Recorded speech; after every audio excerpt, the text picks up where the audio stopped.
Halo teman-teman, di video kali ini kami akan menjelaskan tentang pengaplikasian gelombang bunyi dan gelombang elektromagnetik dalam kehidupan sehari-hari. Yang pertama adalah stetoskop. Tahukah kamu? Stetoskop berasal dari bahasa Yunani, stetos yang artinya dada dan skopein yang artinya memeriksa. Jadi, stetoskop adalah sebuah alat medis akustik untuk memeriksa suara dalam tubuh. Stetoskop terbagi menjadi dua. Yang pertama adalah stetoskop akustik.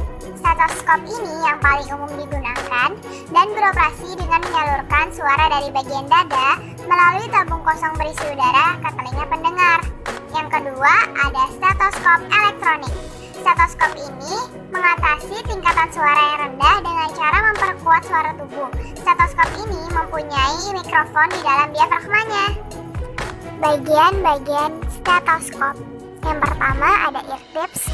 Stetoskop yang dimasukkan ke dalam telinga, biasanya ear tips terbuat dari karet agar telinga nyaman. Yang kedua ada chest piece. Chest piece yaitu bagian yang menempel pada tubuh pasien. Terbagi menjadi dua, yaitu dual head dan single head. Dual head terdiri dari diafragma untuk suara dengan frekuensi tinggi dan bell yang berbentuk lebih kecil daripada diafragma untuk suara dengan frekuensi rendah. Dan single head hanya terdapat diafragma saja. Yang ketiga ada tubing. Tubing atau bisa disebut dengan selang karet berfungsi menghantarkan suara dari chest piece ke ear tips. Yang keempat ada binaural atau ear tube, berfungsi untuk mempertahankan posisi stetoskop supaya tetap tegak dan nyaman. Yang kelima ada binaural spring, untuk mempertahankan posisi binaural agar posisi stetoskop nyaman. Yang terakhir ada stem. Stem merupakan logam yang menghubungkan chest piece dan tubing. Prinsip kerja stetoskop. Prinsip kerjanya yaitu menempelkan diaphragma atau bell ke dalam tubuh manusia yang menghasilkan gelombang bunyi melalui tubing sampai ke earpiece agar terdengar sampai telinga. Alat bantu dengar. Alat bantu dengar merupakan alat elektronik yang membantu pendengaran manusia agar dapat lebih mudah mendengar dan berkomunikasi. Alat bantu dengar berfungsi memperkuat rangsangan bagian sel-sel sensorik telinga bagian dalam yang rusak terhadap rangsangan suara dan bunyi-bunyian dari luar.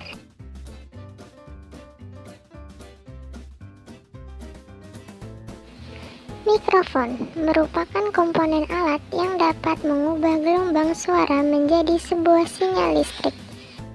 Amplifier memproses sinyal listrik yang dihasilkan mikrofon. Receiver mengubah sinyal listrik menjadi sebuah suara yang sudah dikeraskan. Bentuknya berupa speaker. Baterai, sumber energi untuk menjalankan semua komponen alat bantu dengar.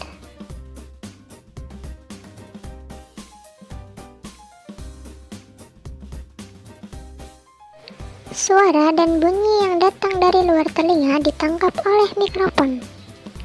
Mikrofon tersebut akan mengubah gelombang suara menjadi sebuah sinyal listrik.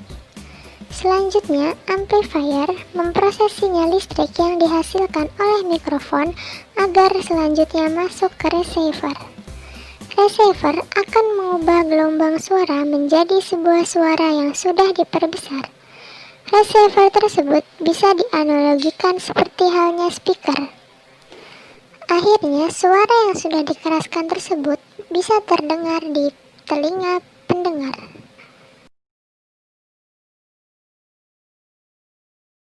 Jenis alat bantu dengar antara lain model ITE atau in the ear.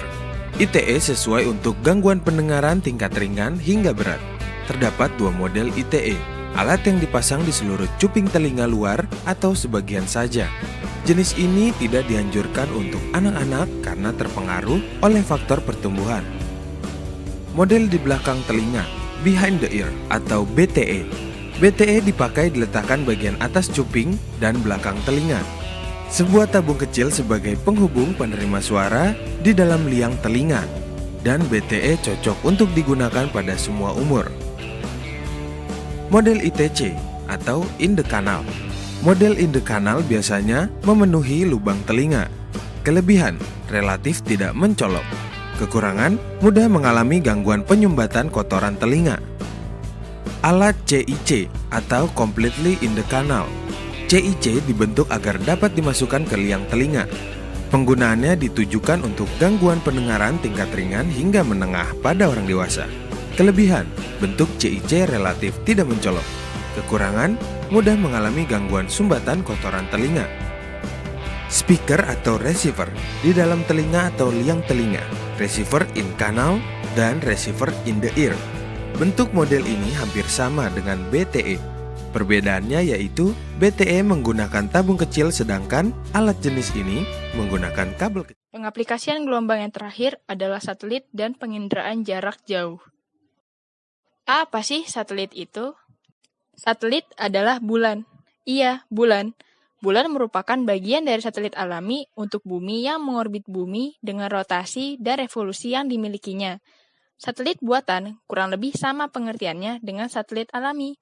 Hanya saja, satelit buatan diluncurkan oleh manusia keluar angkasa dan dipantau dari bumi. Contohnya, ada satelit Palaba B1 dari Indonesia untuk satelit komunikasi dan satelit GOES-8 dari USA untuk pemantauan cuaca. Namun, pembahasan kali ini difokuskan pada satelit pengamat bumi. Satelit pengamat bumi difokuskan mengamati keadaan bumi dari luar angkasa. Kegunaannya bermacam-macam, bisa untuk komunikasi, pemantauan lingkungan, cuaca, pengamatan planet, dan lain-lain. Biasanya, satelit pengamat bumi diletakkan pada orbit MEO atau Medium Earth Orbit, suatu orbit pertama atau terendah dari 3 orbit stasioner bumi yang berjarak 160-2000 km dari permukaan. Apa saja komponen pembentuk satelit? Satelit terdiri dari 2 subsistem, yaitu payload dan platform. Payload adalah kumpulan perangkat di satelit yang bekerja sesuai fungsinya. Yang termasuk payload adalah antena, kamera, repeater, radar, dan lainnya. Payload yang dipasang tergantung kegunaan satelit itu sendiri. Sedangkan platform adalah bagian satelit yang membawa payload beserta perangkat lainnya. Subsistem ini biasa mewadahi perangkat penyedia daya listrik, komputer, sistem propulsi, dan sebagainya. Lantas, bagaimana satelit bumi bekerja? Awal mula, satelit dilepas landaskan ke orbit yang dituju dan melakukan penyeimbangan gaya sehingga dapat mengorbit bumi. Kemudian, satelit melakukan pemotretan bumi dengan kamera khusus dan memindai permukaan objek. Data hasil potret dikirim ke stasiun bumi untuk dibedah lebih lanjut. Gambar yang didapat nanti biasa dibilang citra, dan prosesnya dinamakan penginderaan jauh. Penginderaan jauh adalah pengukuran suatu data objek atau fenomena oleh sebuah alat tanpa terkena fisik dari jarak jauh. Penginderaan ini bersumber aktif dengan menggunakan tenaga buatan dan bersumber pasif dengan sinar matahari.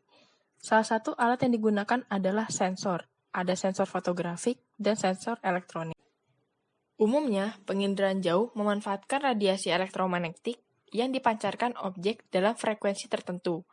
Hal ini dapat terjadi karena radiasi pantulan dari objek memiliki panjang gelombang dan intensitas yang berbeda. Hasil citra tergantung dari daya pantul objek.